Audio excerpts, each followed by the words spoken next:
And Everyone, welcome back to welcome K back to K K&K Gaming. Gaming. Today we are doing another video of our tutorial series and we have a special guest here. Hello, my name is Nathan Robinson, otherwise known as Disney Dino. Today, this episode of our tutorial, if you couldn't tell by the background, is all about going to Nether, how to get to Nether, and different facts about it. So, first of all, in order to make another portal, you need obsidian. And how do you get that? Well, there is actually multiple ways. One is you can take some lava and pour water over it. If you pour lava over water, it makes stone. It has to be water over lava to make obsidian. So when you get about 14 of these, you can make yourself a portal. You can do 10 if you take off the corners. To mine obsidian, you're going to want a diamond pickaxe. It's probably enchanted with some efficiency, mending or unbreaking, yeah, that kind of enchantment, because it does take quite a while to mine.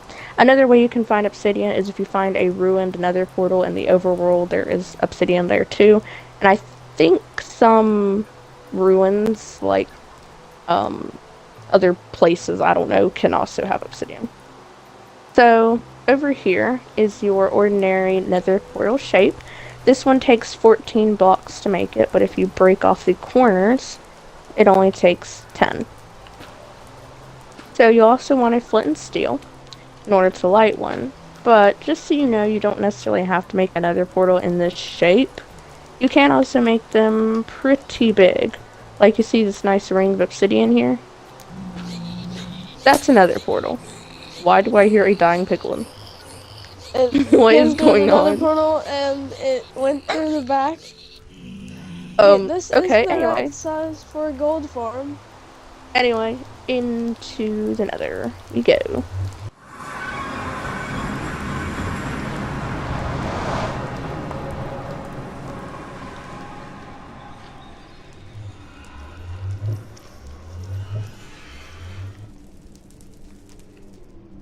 Okay. Oh, I have dead piglin parts. Okay. We will be first discussing different nether biomes that you can find. Would you want to start us off, Nathan? In the nether, there are many different biomes. These biomes include the basalt deltas. The basalt deltas are have very rocky terrain, and there are a lot of lava and magma pockets that come with them. Yes, another nether biome that you can find is the Soul Sand Valley. These are like open deserts, but they're made of soul sand and soul soil. And they slow players down because you like sink into them. It kind of reminds me of quicksand. And there's also fossils and basalt pillars. There's also warped forests, which you can see an example of those right over there. They are dense. They have a cyan color scheme. The fog and particles are royal blue. The floor is mostly nylium, netherrack, and warp blocks. Next up, we got the Crimson Forest. These come with Crimson Nylium. These are the flooring blocks. You can also find nether warped blocks on these Crimson Stems, which are the nether trees. This biome has an overall red appearance with some red particles. They also have the weeping vines. These can be used to climb up. And just a note, the nether wart blocks cannot be crafted into nether wart. But nether wart can be crafted into a nether wart block.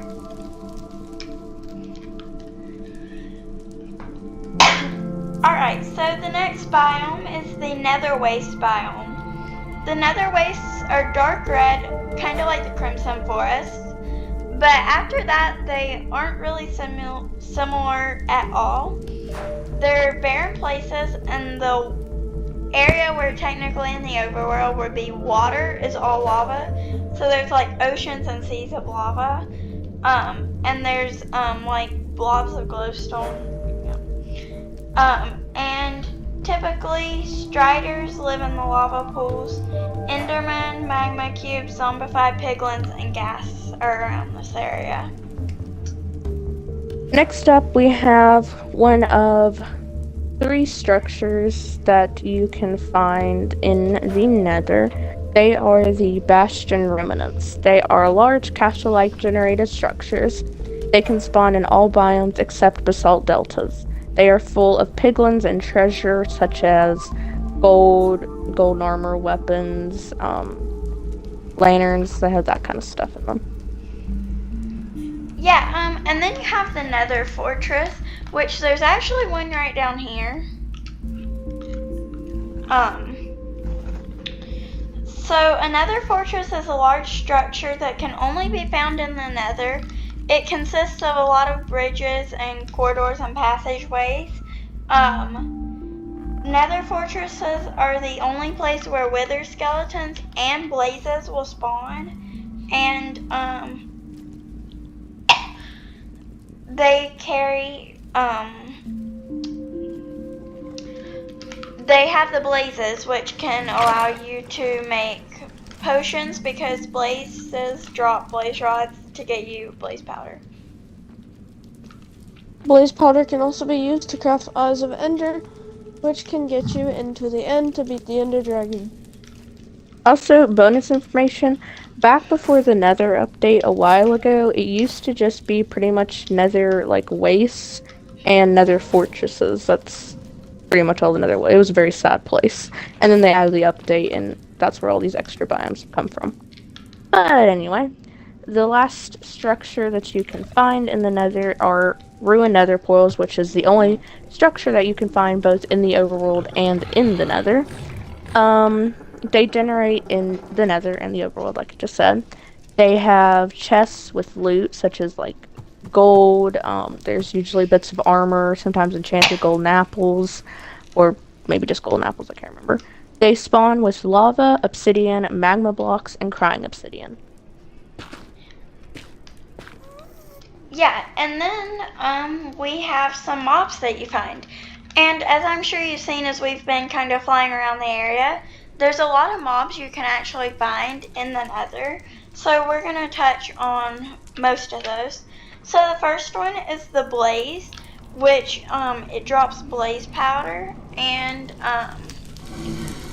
well, it drops blaze rods and you can turn them into blaze powder. But it can also shoot fire at you and it can fly. Yeah. Yeah, and then we have the Ghast, which there's actually one right here. It's like a floating ghost-looking mob that can shoot fireballs at you, and they explode in fire. And then we have the Hoglin, which is right here. The Hoglin is a breedable hostile mob that's found in the Nether, and it can give you leather and pork chops, so it's kind of like a source of food in the Nether. Yeah, so next up we have the piglins. Let me see if I can find one. Here's a piglin. Okay.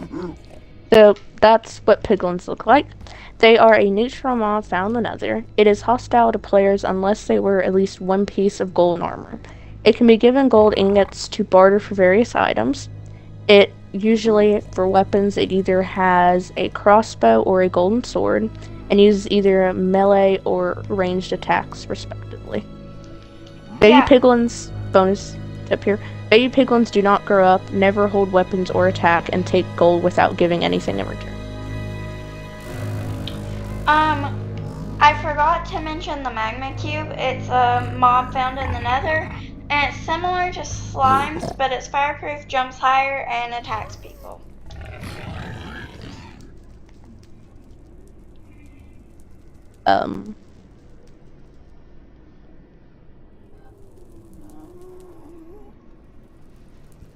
Keep going.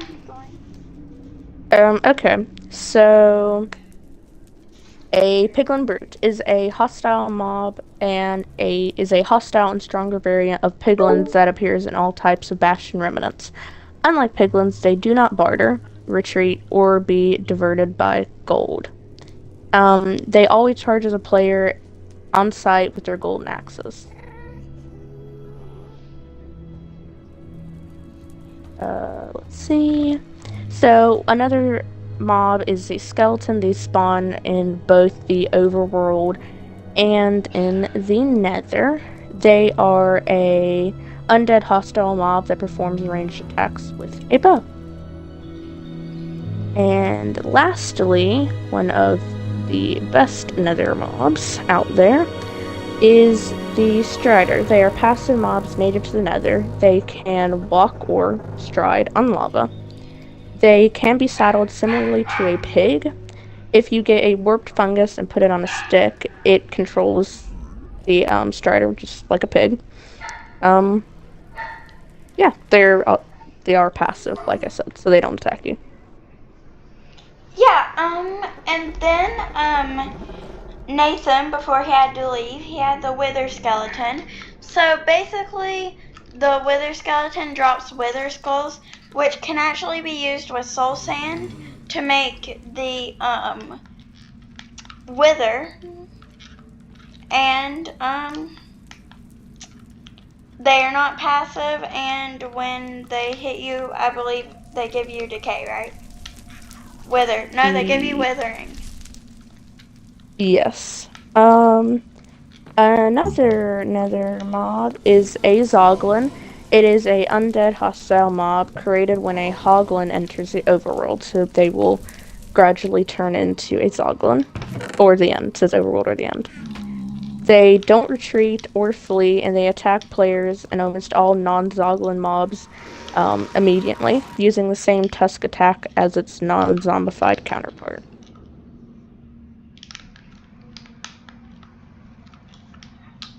And then we have the Enderman, which actually does spawn in the Nether some.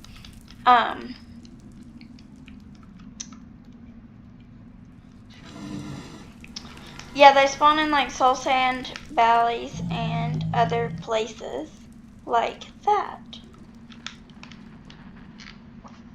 The final mob is the zombified piglin. It is a neutral undead variant of the piglin that lives in the Nether. Zombified piglins typically ignore players unless you attack one, and then all zombified piglins in the area will become enraged and attack the aggressor with their golden swords. And then, that's all the mobs, but I'm sure that some of you are all wondering, well, if the Nether's so much of a dangerous place, how do you actually survive in the Nether? So, here's a few things I would probably take. Definitely bring a lot of cobblestone. I would do some kind of armor and gold armor, definitely a pickaxe and some sort of weapon. And,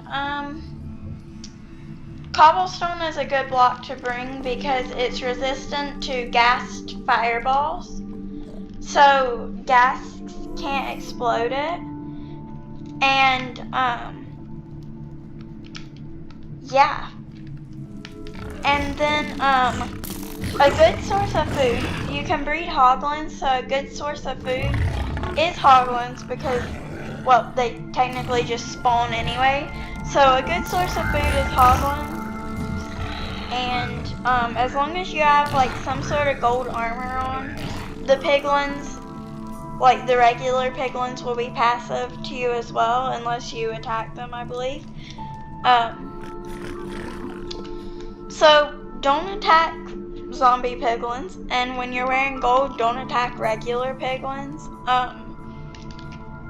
Typically, if I'm logging off in the Nether, I just box up in something, so I box up in like cobblestone, so that when I come back, I'm not being like attacked by a bunch of mobs that spawned while I was gone. Well, that is on the server, so they won't spawn while you're gone on your server, but typically I just box up and yeah, and sometimes if there's gas around, I make a little like emergency shelter because that can be helpful when you're about dead from gas.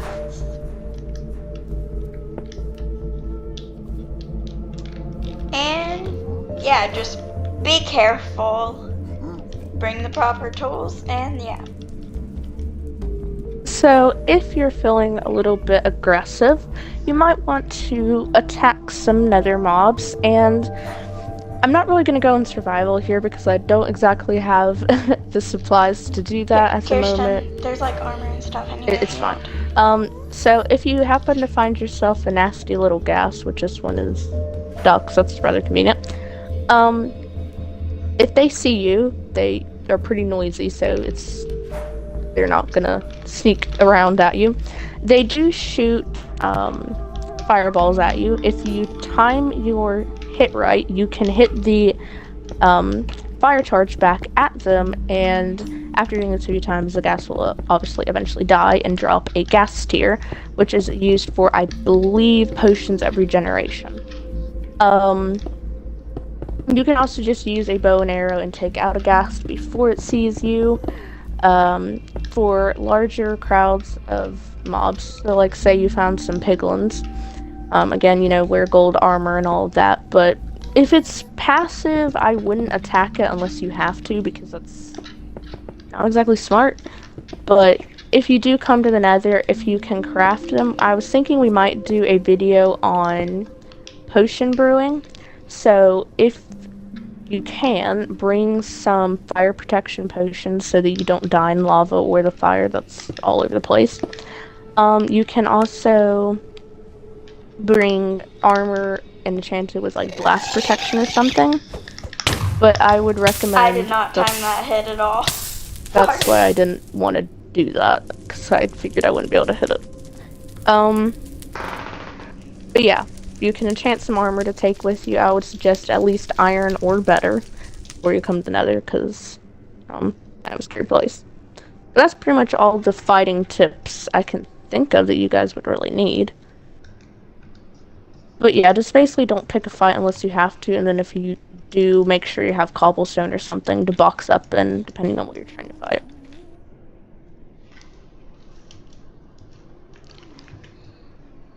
Yeah, as far as mining goes, if you're wanting to clear out a big space at one time, it is good to use beds. Those are helpful if you're trying to fill out a big space. Yeah, beds do explode in the nether. Don't try to place them down. Unless you intend to explode something.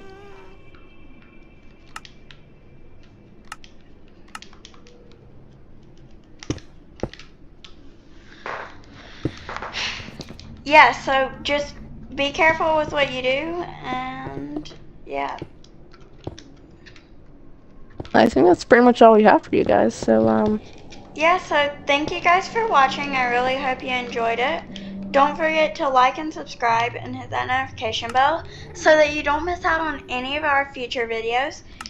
And remember, just have fun at Minecraft and enjoy what you're doing, and yeah. bye! Bye, guys. Please don't forget to like, subscribe, and hit the notification bell so you don't miss out on any of our future videos. Bye, guys. Bye.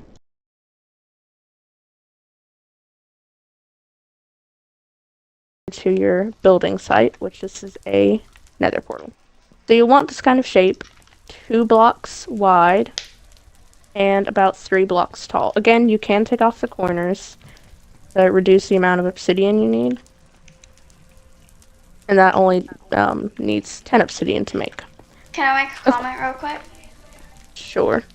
If you wanted to save 2 more blocks, you could also make a 2x2 nether portal. 2x2 nether portal is not possible. Okay. There you go. You can make a huge one. Waiting for it to build terrain. Okay. So, the next thing to talk about will definitely be... the boat! We'll talk about the boat in a second. Nether biomes. The boat of no return. I don't know what that was. Nether biomes. So, Anyone? nether biomes include basalt deltas, crimson forests. Oh. Kaylee. Come on. We're Oh, supposed to alternate. Yeah. Salt Sand Valleys, Nether Wastes. Wait, we're supposed to alternate. Like one by one. Wait, what? We're supposed to alternate one by one. You're supposed to have a sentence to describe the biome. Hold on, cut. Yeah. Yeah, big cut. This is my handwriting. 3, 2, 1, go! Hello everyone. And Welcome back to KK. KK Gaming. That Today, was bad. cut. Famous last. Hello everyone. Welcome back Welcome to back to KK. KK Gaming. Today we're doing another episode of our tutorial series, and we again have a special guest with us. Hello guys, my name is Nathan and I am a special guest. Yep. Cut. What was that?